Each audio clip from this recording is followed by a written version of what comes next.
Hello student, मैं नलनीश कुमार आज आपको कक्षा 7 के इतिहास से संबंधित लेसन नंबर 1 इस्लाम का उदय एवं भारत में उसका आगमन इसके बारे में बताएंगे।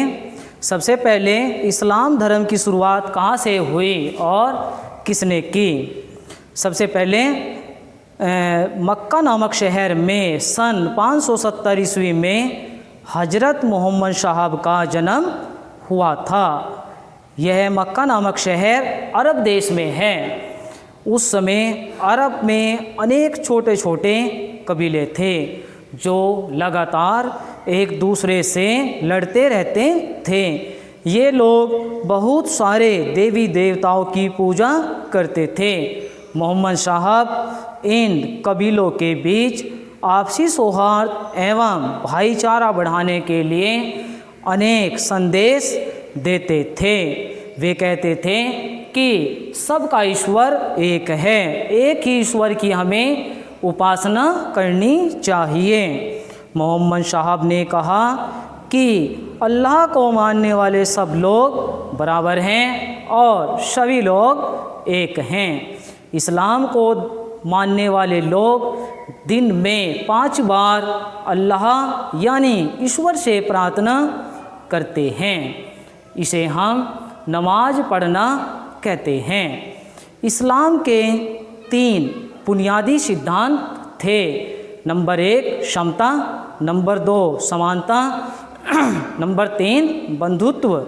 इस्लाम धर्म में लोग मानते हैं अल्लाह एक है एवं उसके बंदे तथा हजरत मोहम्मद अल्लाह का पैगाम लाने वाले पैगंबर हैं। हजरत मोहम्मद ने जब अल्लाह का पैगाम लोगों को बताना शुरू किया तब इस्लाम धर्म की शुरुआत हुई। मोहम्मद साहब ने अपने धर्म के लिए 5 सिद्धांत निर्धारित किए जो निम्न हैं। नंबर 1 कलमा, अल्लाह एक है और मोहम्मद उसके पैगंबर हैं। नंबर 2 नमाज, प्रतिदिन प्रत्येक मुस्लिम व्यक्ति को दिन में कम से कम 5 बार नमाज अदा करनी चाहिए।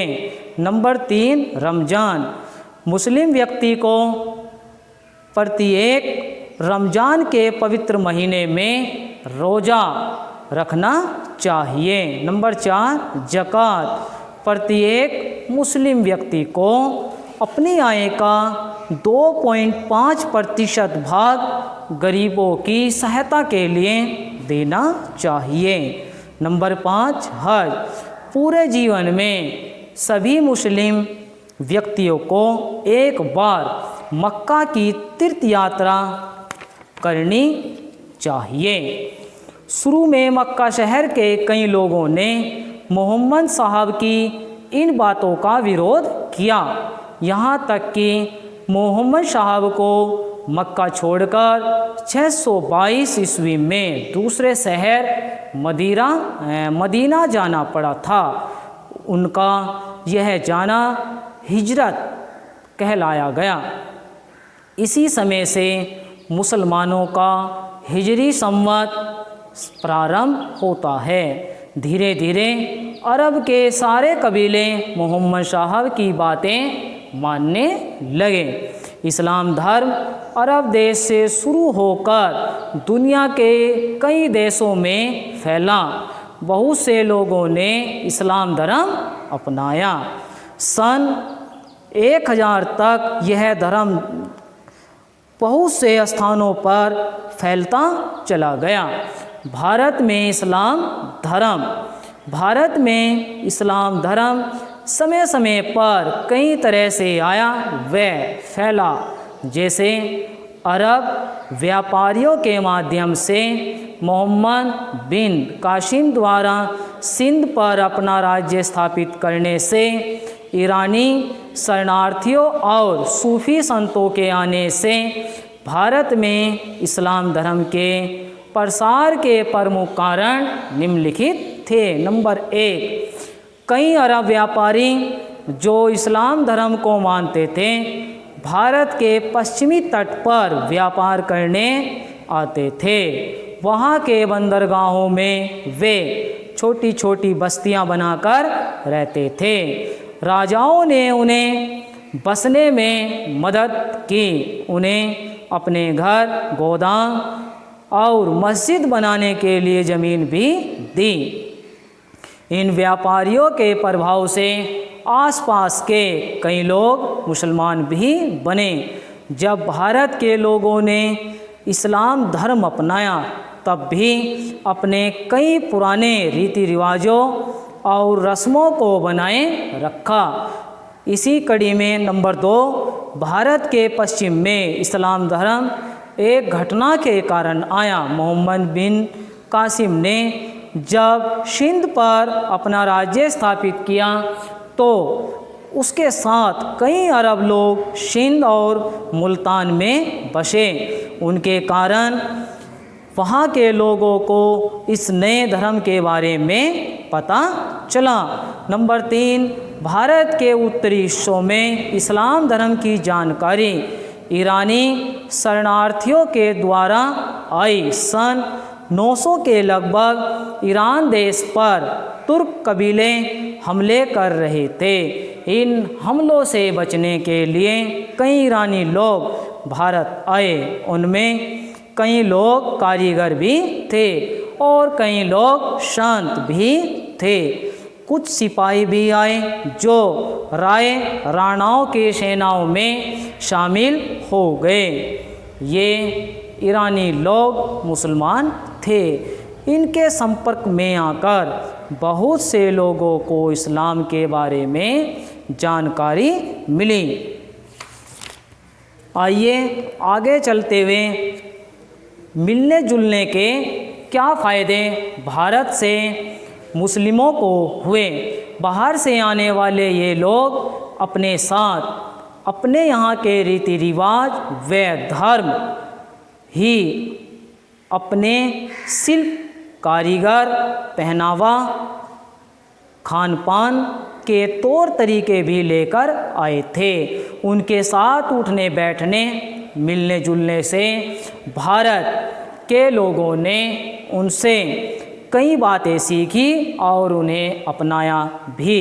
इससे भारत के लोगों के रहन सहन तथा उनके जीवन में कई बदलाव देखने को आए।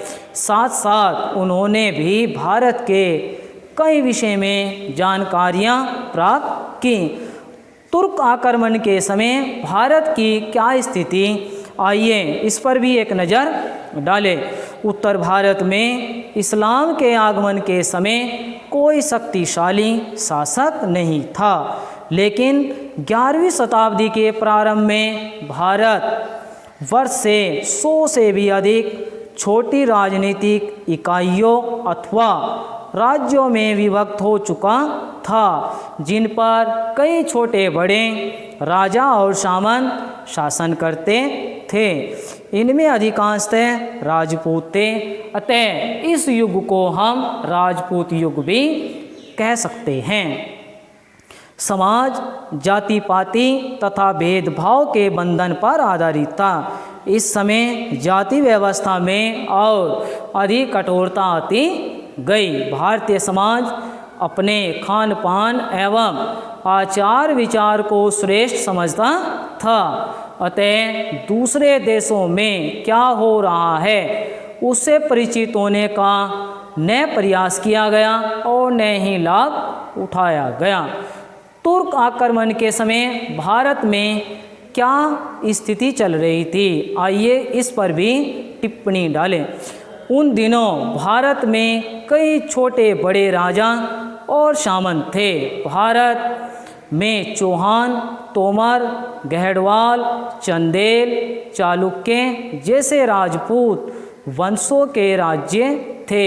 इसी समय तुर्कों ने, जिनका राज्य ईरान, अफ़गानिस्तान व तुर्किस्तान में था, भारत में अपना राज्य फैलाने के लिए आक्रमण प्रारंभ किए।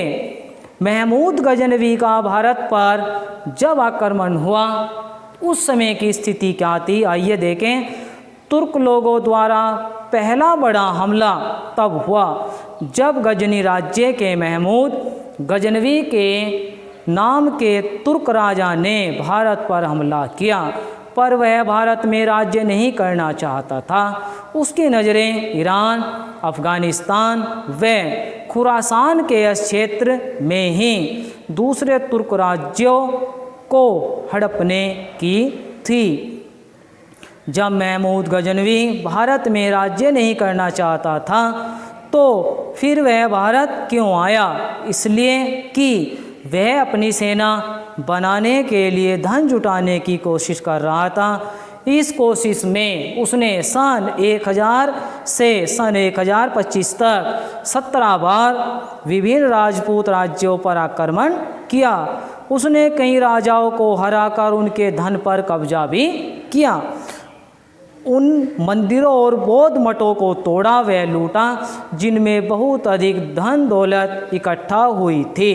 इसमें सन 1025 ईस्वी में सोमनाथ मंदिर का आक्रमण सबसे अधिक प्रसिद्ध है। आइए अल बरूनी की दृष्टि से भारत की स्थिति को जानने का प्रयास करें। मध्य एशिया का प्रसिद्ध विद्वान अबू रेहन, जिसे हम अल बरूनी के नाम से जानते हैं, महमूद गजनवी के साथ भारत आया था। उसने अपनी पुस्तक तहकीक-ए-हिंद में 11वीं शताब्दी में भारत के सामाजिक और सांस्कृतिक जीवन पर विस्तार से जानकारी दी, जिसके मुख्य अंश निम्न हैं। विदेशियों के प्रति यहाँ के लोगों के विचार बहुत संकुचित थे। विदेशियों के तौर तरीके, पहनावे के तरीके, खान पान उन्हें नहीं पसंद थे।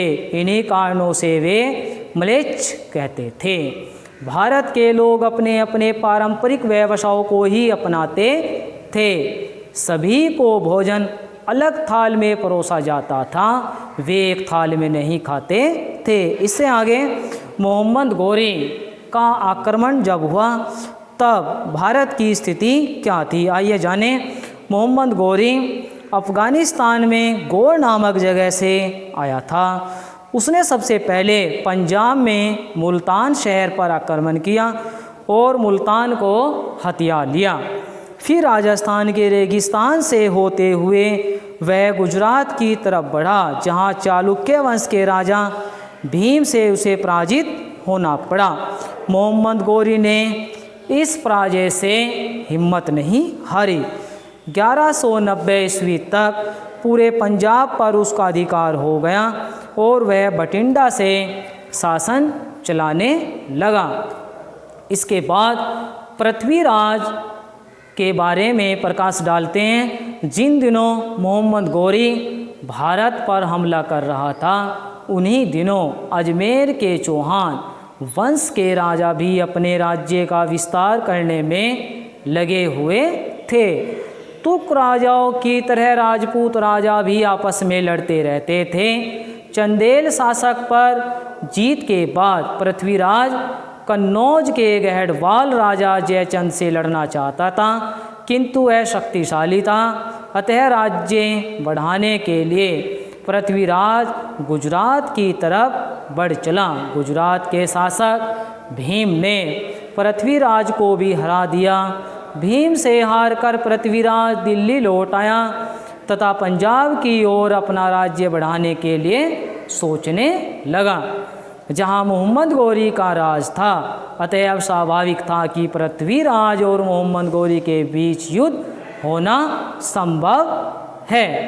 तराइन का युद्ध। सबसे पहले पृथ्वीराज पंजाब पर हमला बोलने की तैयारी कर रहे थे।